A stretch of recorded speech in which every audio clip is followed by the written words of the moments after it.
Boa noite a todos e todas. Eu quero cumprimentar o Dr. Ricardo Gazzi, nosso coordenador da Comissão de Direito Empresarial da nossa 22ª subseção da Ordem dos Advogados do Brasil, seção de São Paulo.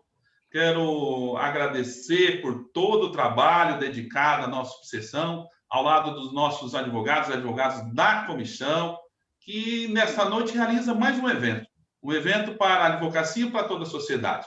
Quero cumprimentar também o meu vice-presidente, nosso companheiro de diretoria, doutor Henri Atik, que nos dá a honra de estar aqui comigo neste importante evento. Quero cumprimentar nosso ex-presidente desta subseção, que nos orgulha com a sua presença, doutor Vitor Bonvino, que está aqui entre nós. Muitíssimo obrigado, doutor Vitor Bonvino, por estar neste evento, participando desta atividade. Quero cumprimentar os advogados e advogadas aqui presentes, aos amigos convidados e convidadas. Quero cumprimentar o nosso palestrante de hoje, que aceitou o convite da comissão, da nossa subseção, Dr. Milton Age, que nos orgulha com toda a sua história dedicada não só à advocacia, mas ao meio empresarial e a toda a sociedade. Dr. Milton Age, muitíssimo obrigado por ter aceito o convite de estar conosco e quero cumprimentar todas as mulheres em nome da sua esposa, sua senhora esposa, a senhora Vera Mussi Age, e que tenhamos um ótimo evento. E aí, doutor Ricardo Gazzi, eu quero, antes de passar a palavra, gostaria de dividir a abertura deste evento com o meu amigo doutor Henri Atik, nosso vice-presidente. Obrigado, presidente Marcelo Henrique, eu saúdo e agradeço aí a gentileza da concessão da palavra. Desejo uma excelente noite a todos e a todas. Quero parabenizar o Dr. Ricardo Gazzi, coordenador da Comissão de Direito Empresarial, por mais esse importante evento, como o nosso palestrante de hoje, a quem saúdo e enalteço aqui a sua presença e a sua história na advocacia e no meio empresarial. O Dr. Milton Age disse, o Dr. Ricardo Gazzi é alguém que realmente gosta de trabalhar, é engajado, preocupado em se doar, além dos limites estritos do cumprimento das suas funções junto a essa importante empresa que é a Rodobens e suas afiliadas, e, portanto, para nós é um motivo de honra muito grande ter o Dr. Milton Age aqui hoje como nosso palestrante, o Dr. Ricardo Gazzi como nosso parceiro aí, coordenador dessa comissão. Cumprimento novamente a doutora Vera Mussi Age, e agradeço aqui também a sua presença, e também saúdo o nosso ex-presidente, nosso já homenageado no nosso mandato, não é verdade, presidente? Doutor Vitor Bonvino, a quem admiro muito, assim como admiro muito também o palestrante de hoje. Então, desejo uma ótima aí, participação a todos e a todas.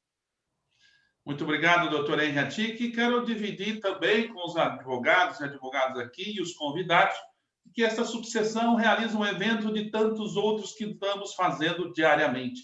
Nós estamos hoje com 81 comissões à disposição da sociedade e toda a advocacia, nos mais variados temas. Já tivemos mais de 10 mil participantes dos eventos. Portanto, fica aqui o convite para todos que estão aqui participarem de outros eventos também. E que nós, ao lado dos companheiros, advogados e advogadas à frente das comissões, temos dito e repetido, a OAB é nossa, é para todos. Portanto, doutor Ricardo Gazzi, doutor Milton Age, que tenhamos um ótimo evento. Muito obrigado pelo trabalho de todos e pela presença. Obrigado, Marcelo. Obrigado, Henri. Eu não tinha visto o doutor Vitor Bonvino, então, muito obrigado, doutor Vitor, por nos prestigiar. Muito feliz com a participação de todos aqui. Mas antes do início da exposição, me permitam fazer uma apresentação muito resumida do Dr. Milton. Talvez fosse até dispensável pela sua notoriedade, mas é importante trazer aqui um pouquinho não é a história do Dr. Milton, é a visão que eu tenho. Dr. Milton é advogado, é contabilista, é empresário e empreendedor acima de tudo, e é membro do Conselho de Administração das empresas Rodobens. Dr. Milton é daquelas pessoas admiráveis, daqueles que colocam luz nos assuntos em que ele atua. Ele tem uma capacidade enorme de transformar o que é complexo em simples ele traduz o que é a retórica em objetividade, ele transforma a suposição em ação. Ele transborda competência e energia para executar aquilo que precisa ser realizado. Isso é contagiante. Trazendo para o nosso tema, né, a gente conjuga todas essas qualidades do nosso palestrante para que ele traga uma visão sobre a conjuntura econômica e como fica aqui o futuro. É uma análise difícil, precisamos convergir para isso. Vamos enfrentar muitos desafios, desde instabilidade política interna e externa, passando pela volatilidade dos indicadores que são importantes para a economia, e a gente coroa isso tudo com os efeitos da pandemia, que, graças a Deus, a gente, no momento mais recente, estamos superando. Então, caro Dr. Milton, a palavra é sua, tem uma excelente apresentação e, novamente, agradecendo que esteja conosco. Boa noite, caros colegas advogados e de outras atividades, né? Eu sou muito grato aos colegas de direito, especialmente ao Ricardo Gazzi, tá? Coordenador da Comissão de Direito Empresarial, pelo convite e a oportunidade que me deram de me pronunciar através desse meio eletrônico tão eficaz, a fim de externar minha vivência na atividade empresarial, especificamente na área econômica financeira, relatando breve histórico de minha vivência nos negócios, especificamente no passado, no atual momento e uma projeção para o futuro. Tá? Talvez um convidado mais importante, com mais vivência em economês, pudesse mostrar gráficos, fazer comentários sobre o presente e a previsão do futuro. Seria um economista com vivência na atividade. Perguntei a mim mesmo, por que eu ser convidado pelo Gazzi para falar de uma matéria tão complexa se não sou formado em economia? Pensei bem. Será que o Gazzi não convidou a pessoa errada? Que não domina as tabelas e gráficos para demonstrar o rumo da economia da nossa querida pátria? No entanto, modéstia à parte, acho que foi razoavelmente bem convidado. Porque tem uma visão do direito, de advogado e de empresário que milita na complexa atividade econômica financeira desde 1978, com a necessidade de conviver com essas atividades há mais de 43 anos.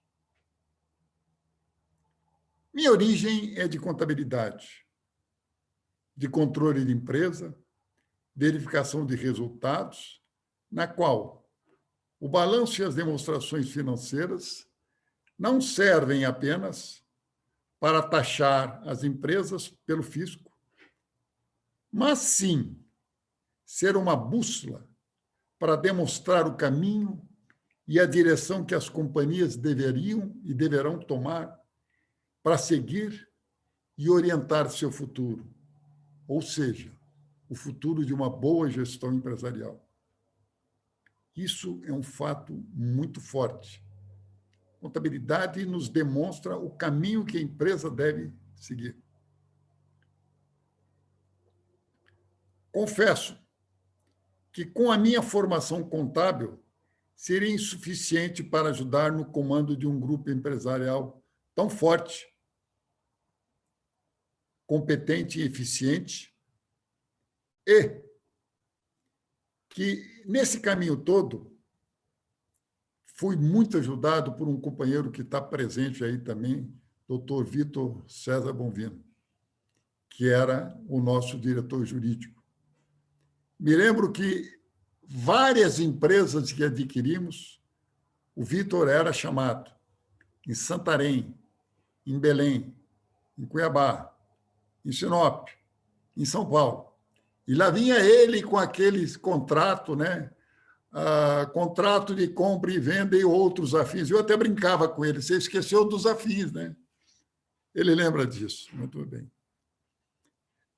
Período esse que nós enfrentamos e vencemos a turbulência da economia nacional desde 1970 até hoje, com várias regras de mercado, incontáveis vai e vem da economia, inflação descontrolada, chegando a um mês a 83%. Várias trocas de nomenclatura da moeda, inúmeras vezes com zeros cortados, mas o que me ajudou, mesmo com a minha formação de advogado, foi a minha formação de advogado, que me conduziu ao caminho correto, juntamente com os meus companheiros, para definir, em momentos de dificuldade empresarial, qual o caminho certo no meio da tempestade que se apresentava. Então, tudo foi feito com equipe, tá? Nós, Vitor e outros companheiros também, entendeu? Vou citar aqui, vai ser quase que a noite inteira. Devo esclarecer que pouco ou nada peticionei em juízo, mas a obrigação de conhecer o direito civil, o direito trabalhista, constitucional, administrativo, e especialmente o tributário, nas diversas esferas do judiciário, me obrigaram a tomar decisões ou opinar sobre temas de modo considerável. O direito está em toda a atividade humana, não só no Brasil, mas em todo o mundo. Todo mundo. Portanto, somente vencemos e ajudei a companhia, onde trabalho há 50 anos, porque tive uma visão aberta.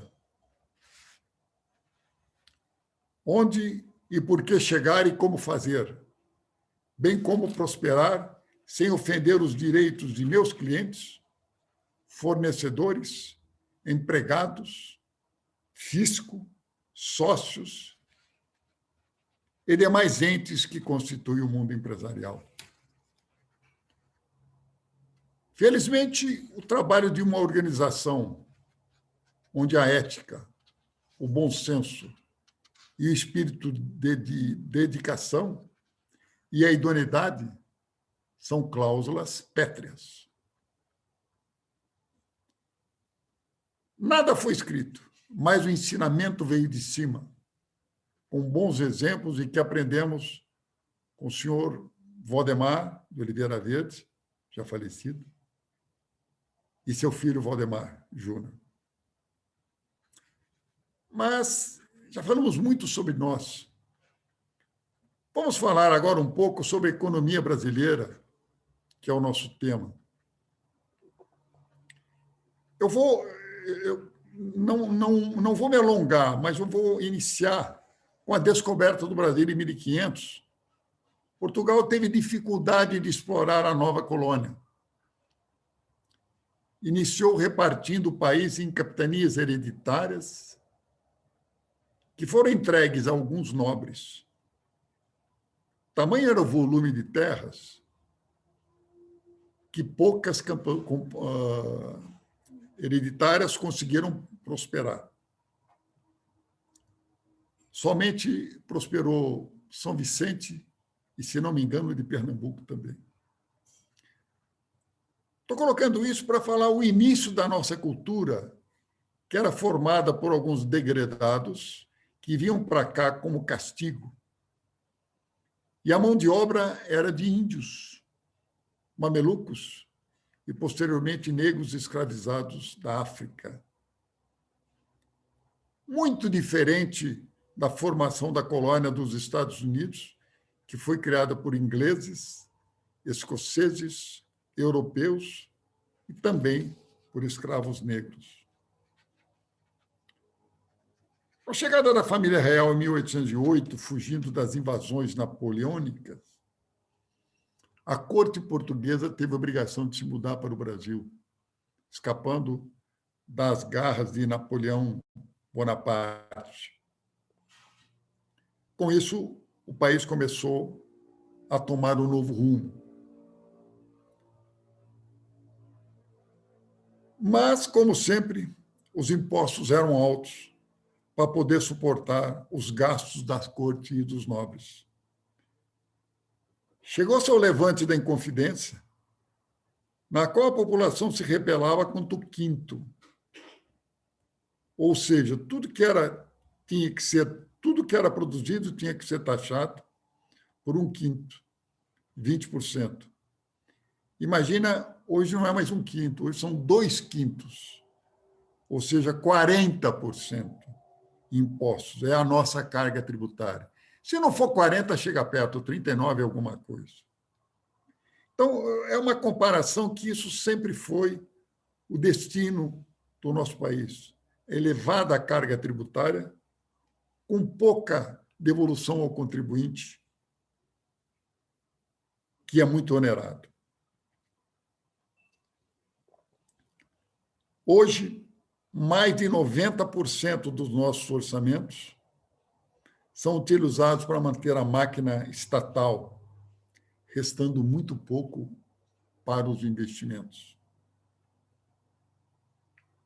Após a volta da família real para Portugal, proclamada a independência, proclamada a república, o país começou a eleger seus presidentes, demais cargos executivos, legislativos e judiciários. É bom lembrar que o grande avanço que teve esse país, principalmente na parte de mão de obra, foi a imigração. Porque os negros foram libertos e alguém precisava fazer o serviço do dia a dia. A Itália, também como Portugal, a Espanha, Japão, Líbano, Síria, são países pequenos e não tinha quase que serviço.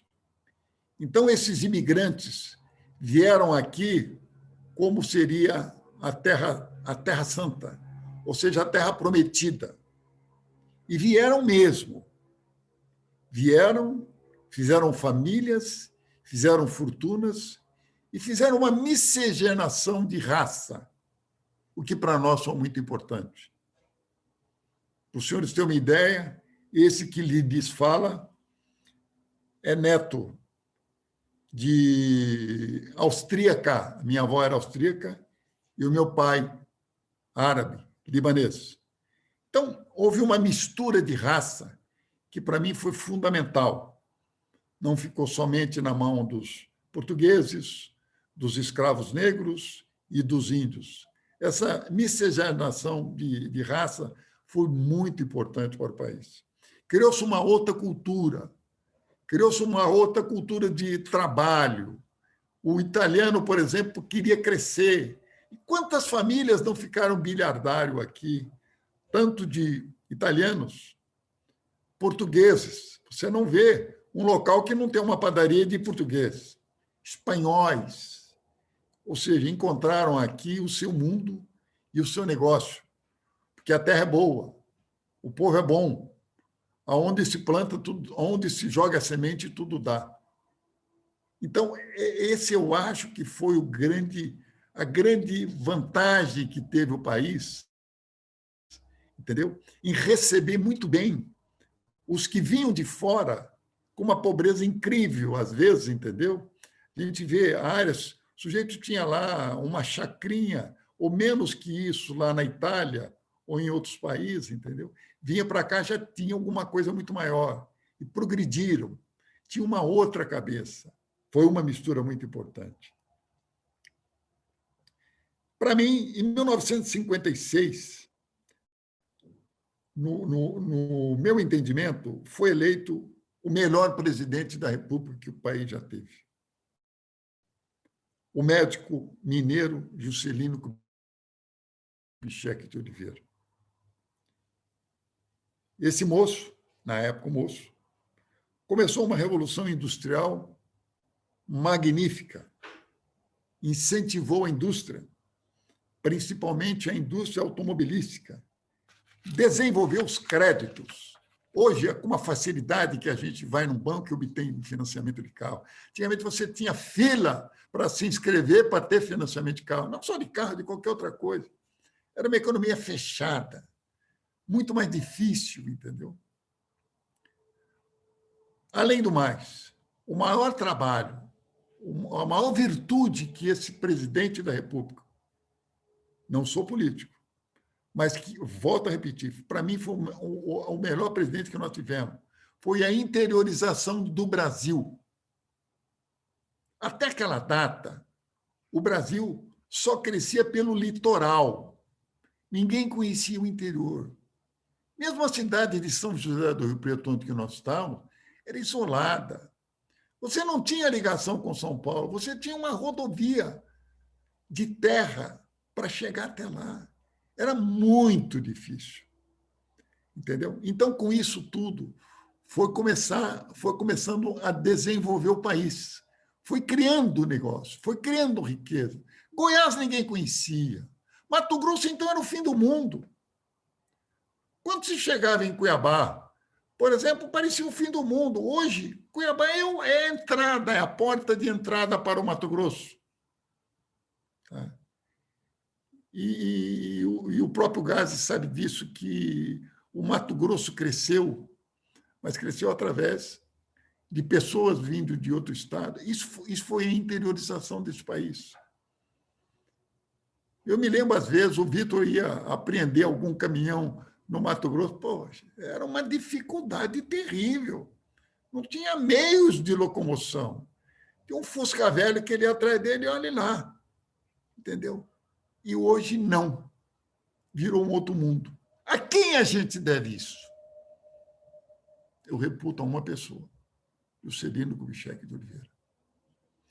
E olha que eu nunca votei, porque naquela época eu era menor de idade, eu não podia votar, entendeu? Mas quando a gente começa a verificar o passado que a gente viveu, então a gente observa o crescimento desse país, como é que era.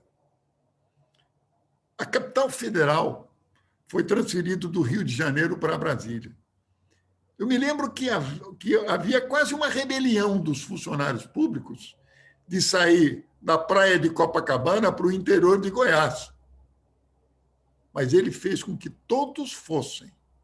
Está certo que teve um custo um pouco maior, porque tinha que dar um bônus, tinha que dar uma moradia, mas a capital foi instalada.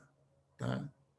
Então, para mim, essa foi uma coisa excepcional. Para mim, foi o maior presidente da República, mesmo pela história também, que a gente lê também, os outros presidentes da República, nunca se compara com ele. Foi o campeão, realmente, na minha visão. Cada um tem uma visão. Tá? No que tange à economia, nós éramos mísero exportador de café, só. A nossa porta era café. E lá fora se dizia que o Brasil é o país do café, do futebol e do samba, né? Como se isso fosse muita vantagem, né? Tá certo? Então, começou a crescer a economia, começou a se interiorizar, entendeu? Hoje, somos uma potência na exportação, principalmente nos produtos primários, como soja, milho, suco de laranja. Não potência, nós somos os primeiros, os maiores do mundo. Suco de laranja, carne em geral, não só carne de boi, mas sim de frango,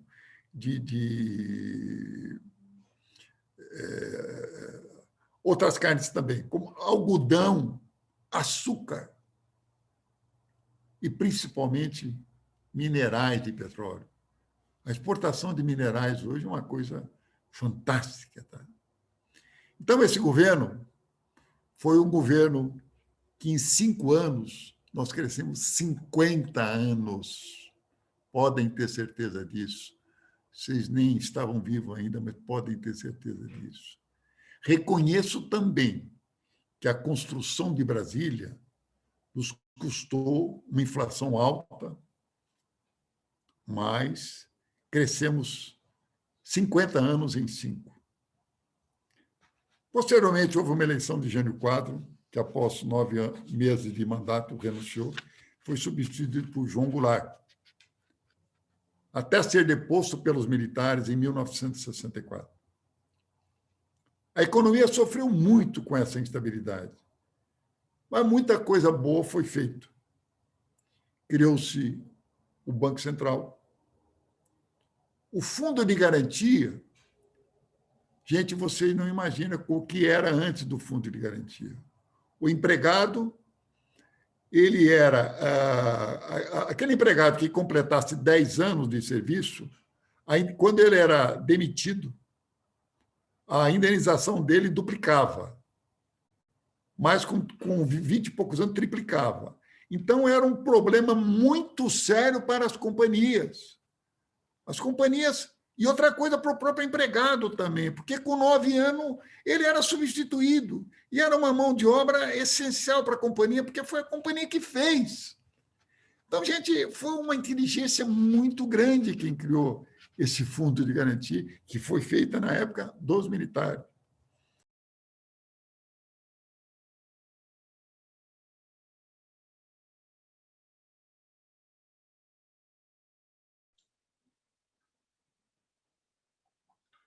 Luke, libera o microfone do Dr. Milton. Tá liberado já, viu, doutor? Só precisa clicar lá. Ele está providenciando. Isso, agora sim. Então, eu vou voltar outra vez. Não sei se vocês perceberam. O Fundo de Garantia foi de uma importância total para o país, porque evitou que os funcionários, os empregados com mais de 10 anos fossem mandados embora. Ou seja, você tem que pagar 8% do que ele ganha, que é até hoje os 8%, tá? E é um fundo de que, quando ele sai, ele levanta os fundos. Depois criou um adicional de mais 40%, tudo bem, mas era muito difícil você reter um funcionário, porque a indenização seria muito cara. E uma coisa muito mais importante, esse fundo de garantia hoje construiu milhões e milhões de casas e apartamentos, e até hoje constrói. É com esse dinheiro que a Caixa Econômica Federal e o Banco do Brasil faz o financiamento para 30 anos, que gera milhares de empregos na área imobiliária. Nós também estamos na área imobiliária, e eu sei o que é uma construção. Um prédio, por exemplo, abriga mais de 150 funcionários. Um prédio médio, tem prédio que até mais e tem prédio até menos, né? Então, gente, tudo isso foi coisa muito boa que foi feito também. Construiu-se também Itaipu, que hoje está gerando energia elétrica até agora. Tá? Agora, talvez um pouco menos por causa de escassez de energia elétrica, né? Embratel e outras estatais. Então, foi um período difícil, mas um período muito fértil também para todos nós. Após a volta da democracia, destaca-se o período do governo de Fernando Henrique Cardoso, muito bom também, muito bom, que conseguiu, esse foi muito importante, com o apoio dos economistas competentes, domar a inflação que até então era de 2 dígitos. Tá? E nós estamos, hoje, por exemplo, quando a gente fala que temos uma inflação de 6% ao ano, a gente antigamente dava risada, porque era 7% ao mês, 8% ao mês, 15% ao mês. Acho que os senhores lembram disso, né? Vocês lembram disso? Então, essas coisas a gente tem que colocar, porque às vezes acontece e a gente nem lembra disso, mas é uma realidade. Tá? Então, muita coisa foi feita também pelos políticos. Precisamos falar, isso é verdade também.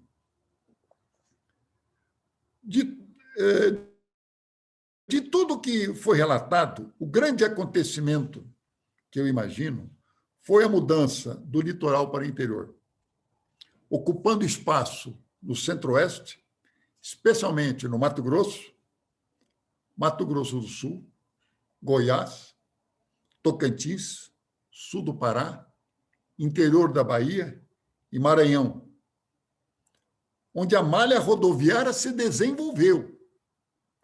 Hoje você vai de Cuiabá até Santarém em rodovia. Se não me engano, acho que falta 20 ou 30 quilômetros para ser asfaltado, entendeu? Eu estou dando esses exemplos, mas a malha rodoviária não era muito curta, era muito pequena, entendeu? Então, tudo isso a gente deve-se, em primeiro lugar, ao Juscelino Kubitschek de Oliveira, que interiorizou esse país. E os militares também fizeram um trabalho muito bom nesse sentido. Tiveram coisas que não foram adequadas. Mas, nesse sentido econômico, a economia esteve bem. Então, gente, eu não estou sendo bairrista e nem ser muito otimista em dizer que o Brasil é o celeiro do mundo. Eu não sei se o Gazi é do Mato Grosso, mas a terra dele lá vai ser o celeiro do mundo. A gente viaja sempre para lá. Cada vez que você vai, é uma surpresa, sempre agradável, entendeu? Descobriu-se que para plantar na região do Cerrado é mais produtivo do que qualquer outro lugar. Eu nunca poderia imaginar que as áreas de terra do Cerrado estão mais caras do que do estado de São Paulo. Vocês podem acreditar, eu nunca poderia imaginar, tá? Mas é verdade. O Cerrado é plano, próprio para a agricultura. E, apesar de terras ácidas, quando corrigida com calcário, tornam-se altamente produtivas. Clima quente, chuva na hora certa, boa luminosidade. O que é luminosidade? É sol. A planta precisa de sol. Sol não mata, sol ajuda. Ela não pode ser seca, né? Tudo isso faz com que a nossa produtividade seja igual ou superior à produtividade americana de grãos. Ó, que para ser maior do que tem que ser muito bom, né? A tecnologia do plantio direto, sem causar dano ou erosão à terra, é de alta qualificação e praticidade. Hoje colhe-se lá 70 sacos de soja por hectare, quando há 10 anos nós colhíamos 50. A mecanização agrícola lá é de primeiro mundo. A maior dificuldade que o interior ainda tem é o transporte da produção para os portos.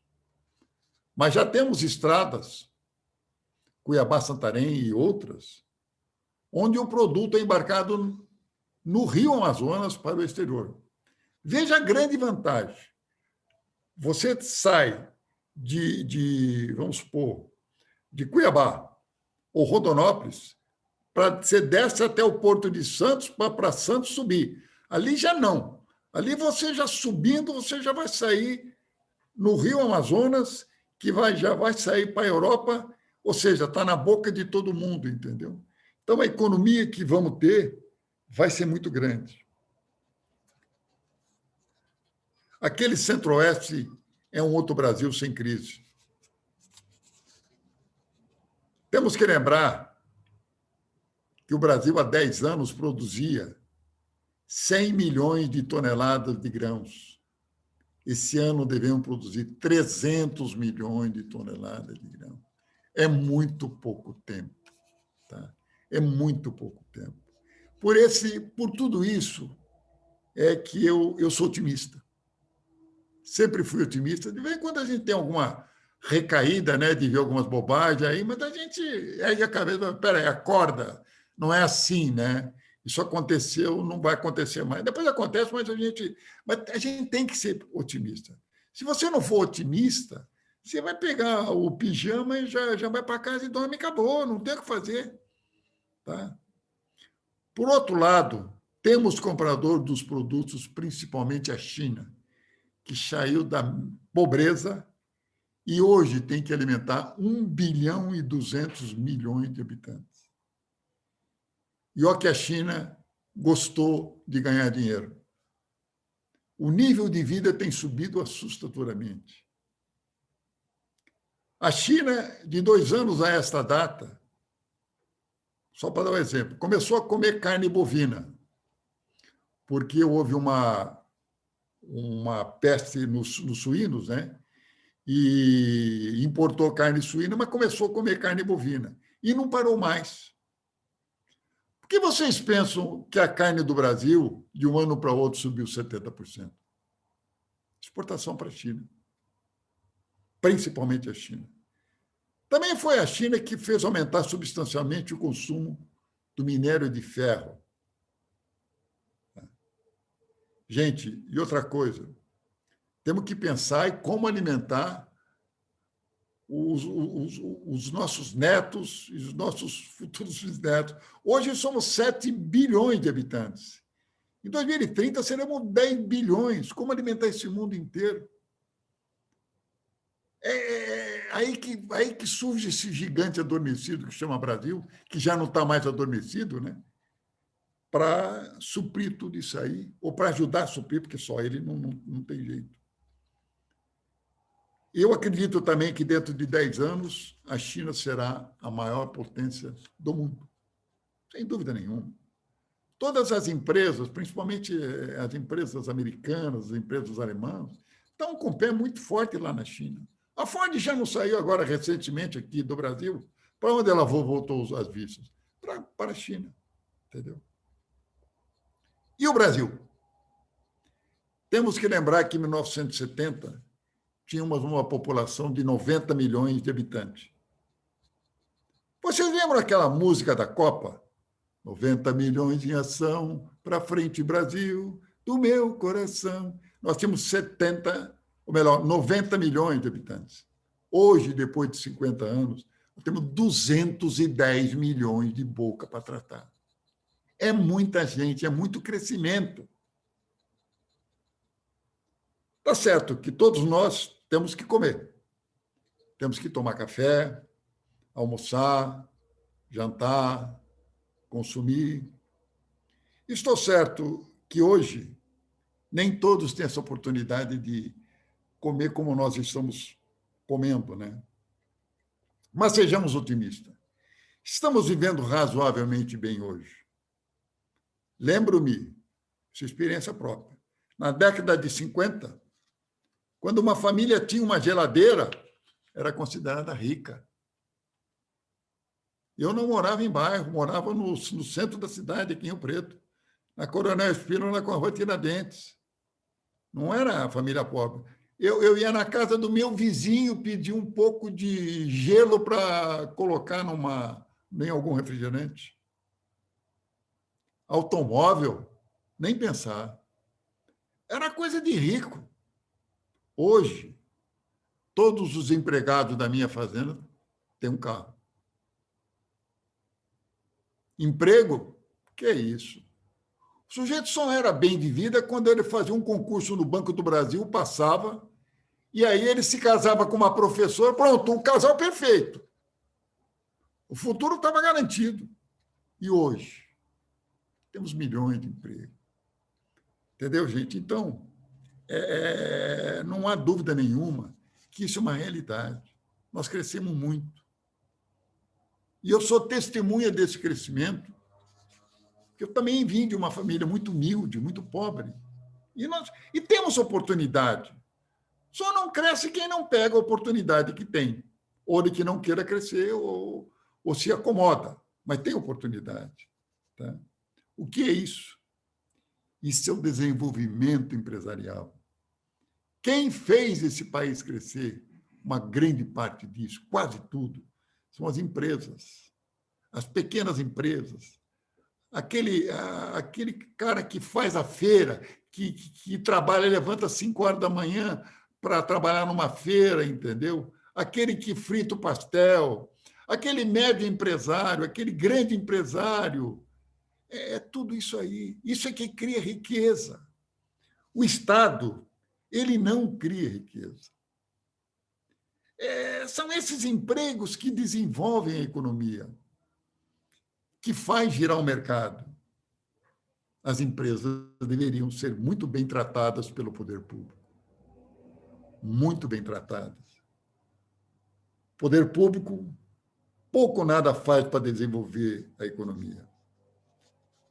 Volto a repetir, para se ter uma ideia, 95% do arrecadado é gasto para manter a máquina estatal, restando míseros 5% em investimento, em retorno.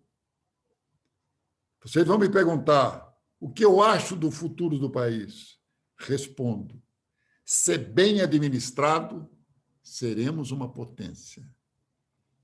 E essa administração está na nossa mão. Nós temos um poder muito forte que chama voto e que, às vezes, a gente esquece até de quem votou.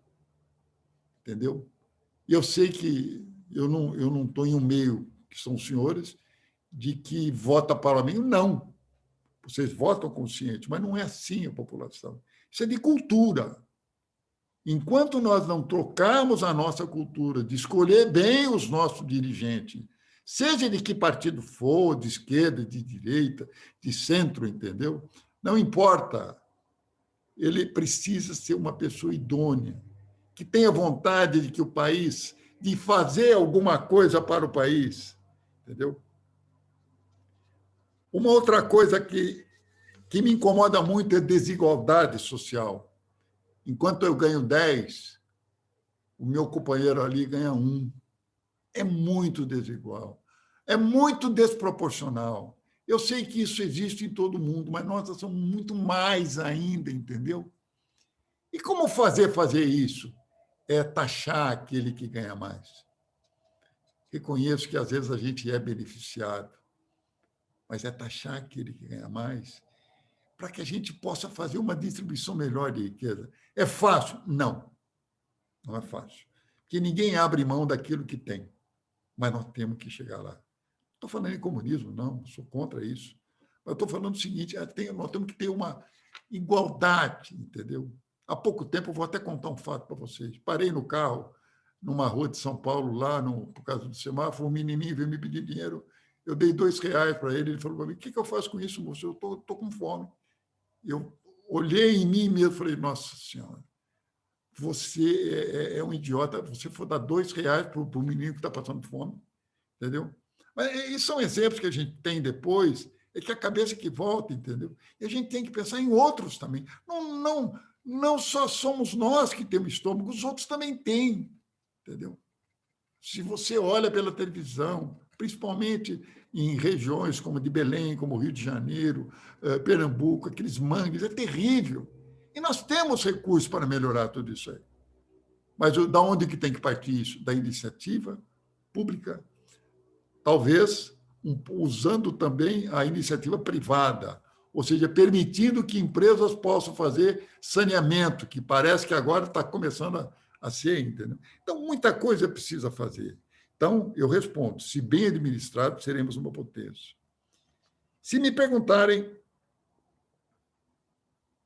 sobre reforma, acredito somente na reforma administrativa, onde o Estado seria menos perdulário e sobrariam mais recursos para os hospitais, asilo e outras entidades de auxílio aos menos afortunados. Como se justifica um deputado ter 50 assessores? Li recentemente que temos que tomar exemplo a chanceler alemã Angela Merkel, que esse ano deverá sair do governo, e após governar a Alemanha por 18 anos brilhantemente. Cada palestra que ela faz, ela sai aplaudida pela população, 6 minutos de aplauso. Não é com panelaço que ela é aplaudida. Mora em um apartamento dela, ela e o marido, não mora em palácio. E não tem empregada. Ela e o marido que se viram, um fazendo comida, outro pondo roupa na lavadeira. Esses exemplos precisam vir. Perguntaram para ela por que ela usa aquele sempre taierzinho surrado. ela falou o seguinte: eu não estou aqui para fazer desfile de moda. Temos que aprender. Muita coisa para aprender. Tá? Sou a favor da reforma do imposto de renda com alguns ajustes propostos pelo ministro Paulo Guedes. O imposto de renda, entendo que o imposto de renda é o que incide sobre a renda, já está falando. Esse imposto deve ser mais onerado. Tá? Para vocês terem uma ideia, no mundo inteiro, o imposto de renda ele é taxado mais ou menos em 11% sobre o PIB. No Brasil, é de 7% sobre o PIB. E eu entendo que o imposto sobre bens de consumo deva ser muito mais barato do que é. Por quê? Porque a pessoa que ganha 10 e consome 1, aquele que ganha 3, ele consome mesmo 1. Só que aquele que ganha 3 suga muito do dinheiro dele, e o que ganha 10 suga muito menos. Então, é muito mais justo o imposto de renda. Essas reformas que estão sendo feitas, entendeu? Logicamente, tem alguns exageros e deverá ter algum ajuste. Sou a favor. Você vai falar, pô, mas você vai perder dinheiro. Gente, não é eu não tenho que olhar eu tenho que olhar os outros, eu tenho que olhar a pátria. Eu tenho que olhar os meus companheiros, entendeu? É isso que a gente tem que enxergar, que não só nós que temos que comer, os outros também têm que comer. Tá? Por outro lado, a reforma que substitui o ICM, PIS, COFINS e ISS, eu entendo desequilibrada. Estão se falando em taxar em 20%, 25%. É um valor muito alto cobrada de atividades de prestação de serviço. E o país depende de atividade de prestação de serviço 60% aproximadamente. Então, o serviço não suportaria essa carga tributária tão grande. Tá? Ou melhor, o país não. O serviço não suportaria essa carga tributária tão grande. Ademais, os estados ficariam refém da União, porque a União que iria arrecadar esse dinheiro teria que, ao seu bel prazer, passar para os estados. Você imaginou, né? Algum governador brigado com o presidente da República, né? Se ia receber o dinheiro e quando, né? No que tange ao momento político atual, estamos passando por uma grave crise de instabilidade. Crise esta que o próprio governo criou e a oposição está se aproveitando e deitando e rolando. Mas o próprio governo que criou. No que se refere à saúde, todos sabem o desastre que estamos passando com a morte de 540 mil brasileiros e a falta de previsibilidade em aplicar as vacinas e pregar que o distanciamento humano, juntamente com a vacina, é o melhor remédio. E estamos vendo agora, com a vacina, por exemplo, os óbitos caíram. Tá? Quantos parentes e amigos, principalmente jovens ou de meia idade, que nós perdemos? Eu, você, todos nós, entendeu? O meio ambiente de hoje também está sendo esquecido nesse país. Nós estamos destruindo o nosso meio ambiente. Eu sou a favor de plantar.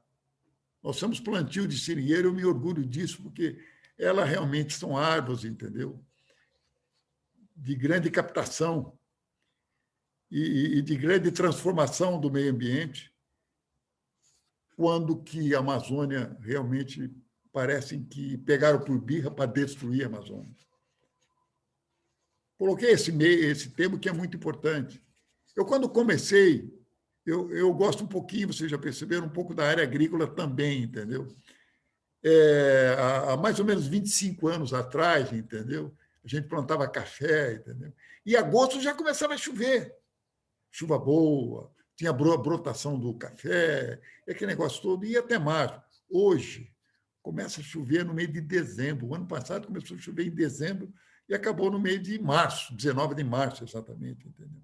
Então, o que é isso? É do meio ambiente. Logicamente que é de todo mundo, mas do Brasil. O Brasil tem que participar disso, tem que colaborar. Seria uma total ignorância se não fosse observado isso aí. Entendeu? Por outro lado, é incrível dizer que a economia brasileira está crescendo, e está. Em relação ao período de pré-pandemia, a economia brasileira decresceu, ou seja, diminuiu somente 4%, enquanto que em outros países, exceto a China, a economia decresceu 8% a 6%. Isso inclui Estados Unidos, França, Inglaterra. Houve um decréscimo. Do Brasil decresceu 4%. É muito bom, decresceu menos.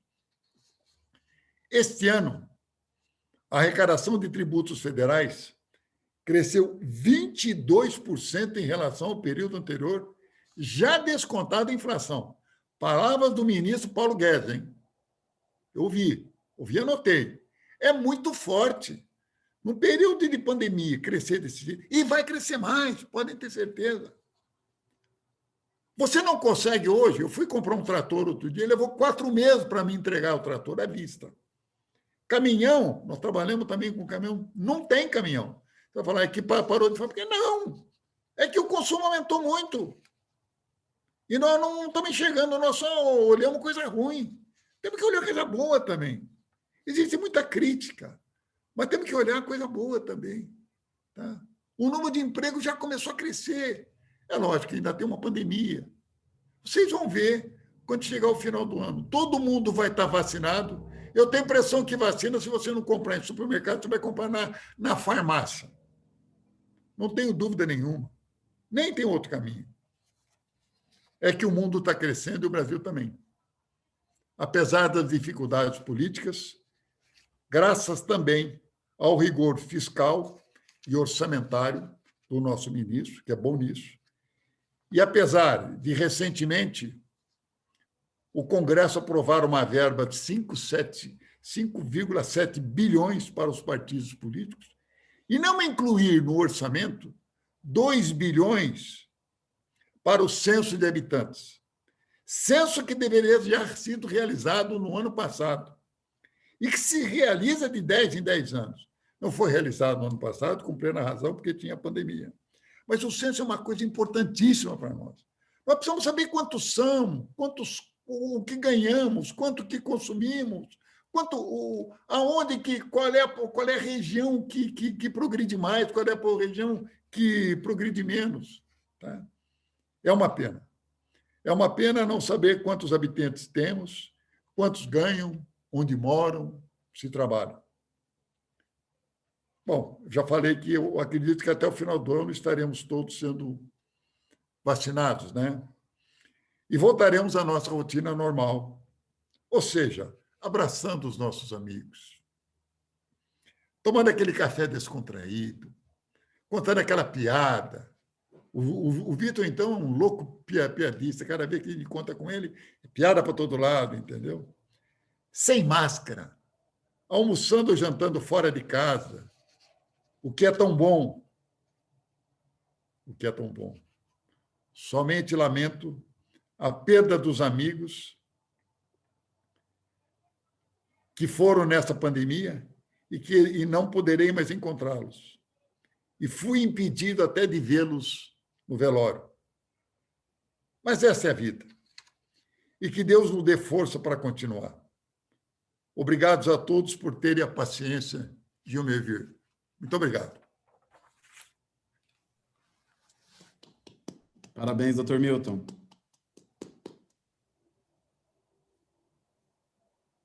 Sensacional, muito obrigado mesmo. No começo, me permitam voltar só um pouquinho. Quando eu tomei a liberdade de falar um pouquinho do Dr. Milton, um dos comentários que eu fiz é da capacidade do Dr. Milton de transformar o complexo em simples. E acho que ele exemplificou muito bem isso, né? De forma muito graciosa, nos trouxe uma história da República, né? De mais de 130 anos da nossa República, indicadores e períodos econômicos, e passando pelo momento atual e uma perspectiva futura. Sensacional. Muito obrigado, doutor Milton. É importante a gente, ao mesmo tempo, e o senhor faz muito bem isso, conjuga muito bem isso, de sermos realistas, mas não perder o otimismo, né? Mesmo porque nós temos indicadores que mostram isso. Então, eu tenho certeza que a aula que nós tivemos aqui hoje aguça bastante essa nossa percepção e para alguns fatores que são fundamentais aí para que a gente contribua cada vez mais para que essa roda gire, né? E gire rapidamente. Fica aqui já um convite, então, para que a gente faça um presencial, né, Marcelo e Henry, no próximo ano. E aí a gente vai tomar aquele café e olhe lá se não vai tomar um vinho, uma cerveja. Então, todos aqui já estão convidados para que a gente faça isso na casa do advogado, na nossa casa. Isso vai ser muito legal para nós. Seguindo para o encerramento, eu peço para o Marcelo e para o Henry contribuir com as suas palavras aí em homenagem ao nosso palestrante, ao Dr. Milton Age, e a todos que estão presentes. Por favor, Ricardo, Marcelo. Muito obrigado, Dr. Milton Age, parabéns pela exposição que nos enriqueceu de conhecimento da sua história e da história do nosso país. Muito obrigado mesmo por todo o seu trabalho. Mas, doutor Ricardo Gás, eu gostaria de pedir licença para dividir esse encerramento, concedendo a palavra para o nosso ex-presidente da subseção, que nos honra de estar aqui conosco, doutor Vitor César Bonvino. Com a palavra, doutor.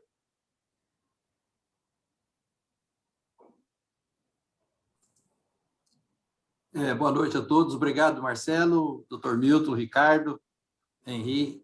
Eu fico feliz de poder participar, fiquei muito feliz de ouvir o Milton, e é sempre gratificante ouvi-lo, porque ele tem com ele a história, tem o conhecimento, tem o speech muito legal, que ele transmite com simplicidade, sem economês, sem uma outra dificuldade, e todos têm a condição de entender. Fico muito feliz, fico muito honrado com as observações a meu respeito. Gosto mesmo de contar piada, isso que ele falou é verdade. Eu acho que faz parte da vida, faz parte até da minha característica, e fico feliz também de ver uma porção de amigos, de colegas, Ronald, Roberto, Coutinho, Salim, enfim, tem uma turma grande aí, o Bruno, o Silvio Benfica Lisboa, enfim, foi uma noite realmente agradável. Agora vamos torcer para que a gente possa realmente ter essa noite do vinho aí, novamente, com o Milton falando. Obrigado a todos. Muito obrigado, doutor Vitor. Gostaria também, doutor Ricardo, de dividir esse encerramento com as considerações finais do doutor Milton Age.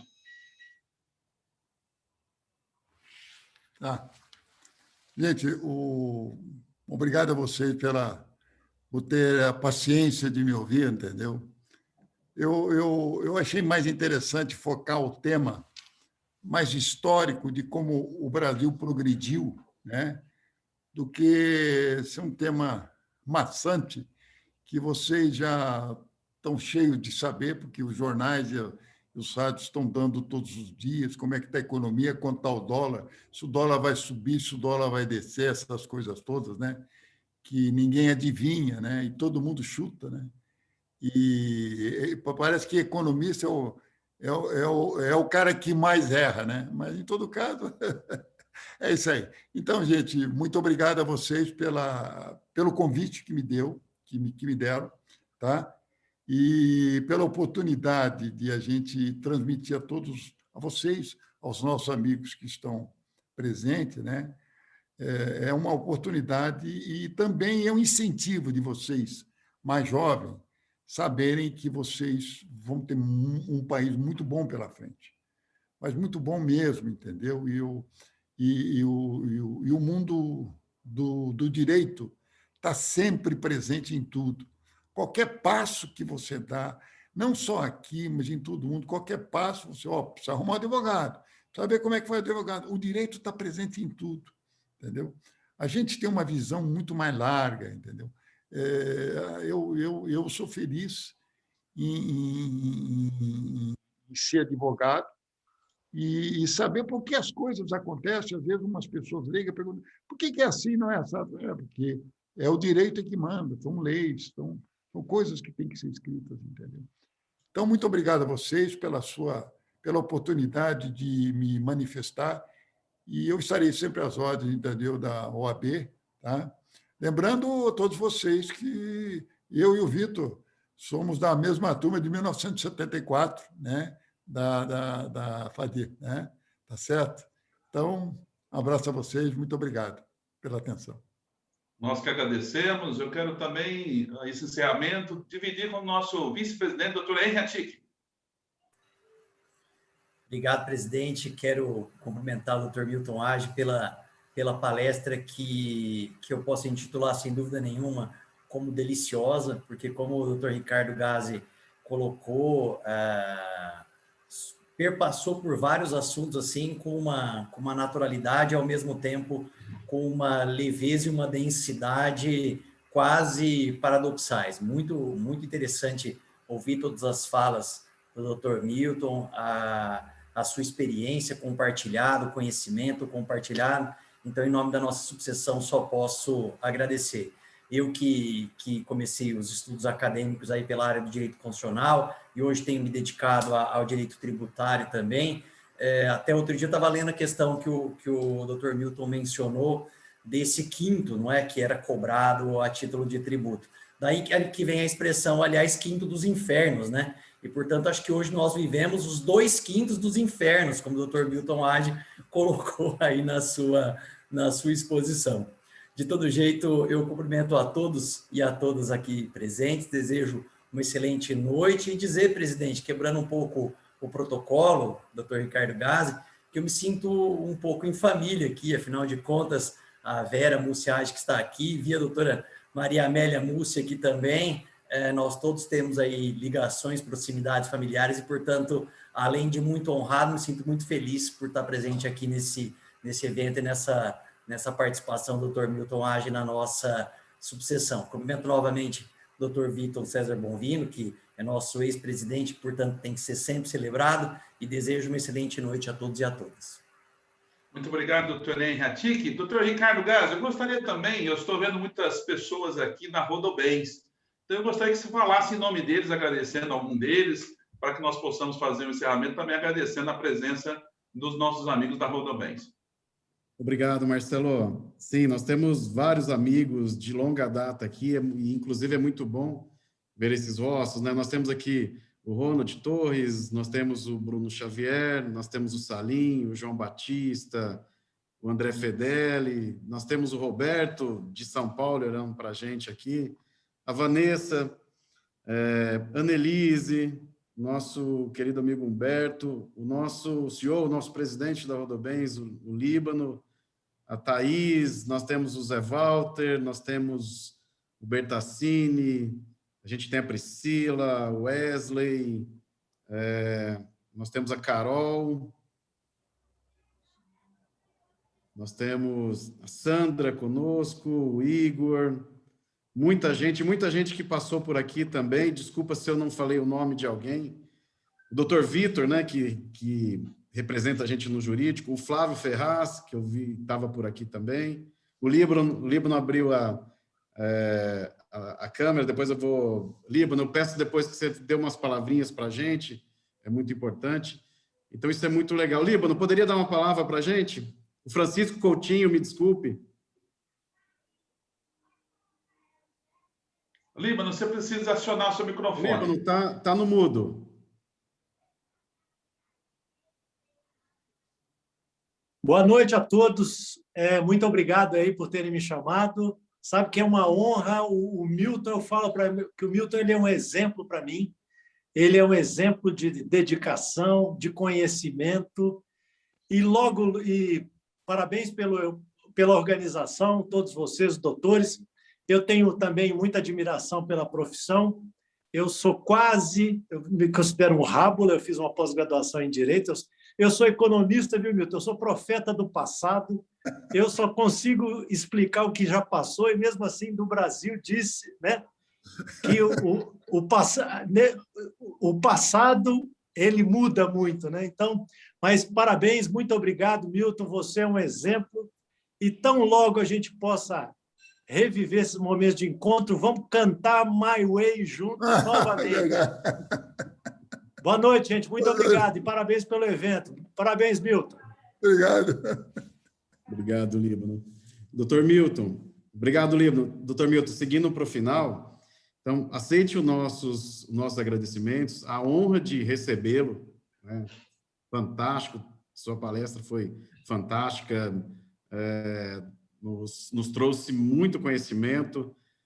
Fica o convite para essa presencial, com certeza sairá aí logo no início do próximo ano, então já fica esse convite, e mais do que isso, né, um compromisso. Boa noite a todos, muita saúde e felicidades a cada um, a cada um de vocês, aos familiares e amigos, fiquem com Deus. Muito obrigado a todos. Ricardo, muito obrigado. Eu quero finalizar dizendo que, pela Dr. Milton, o senhor disse que o poder público deve muito às empresas, mas eu acho que a sociedade deve muito às empresas. Então, Vossa Excelência hoje trouxe para nós a lição da importância do direito empresarial, dos empresários, daqueles que empreendem. E foi para nós, como é para muitas pessoas aqui presentes da Rodobanks, a nossa referência. E continue assim, com muita saúde, e que esteja conosco presencialmente em nossa casa, na casa do advogado, na casa da advocacia.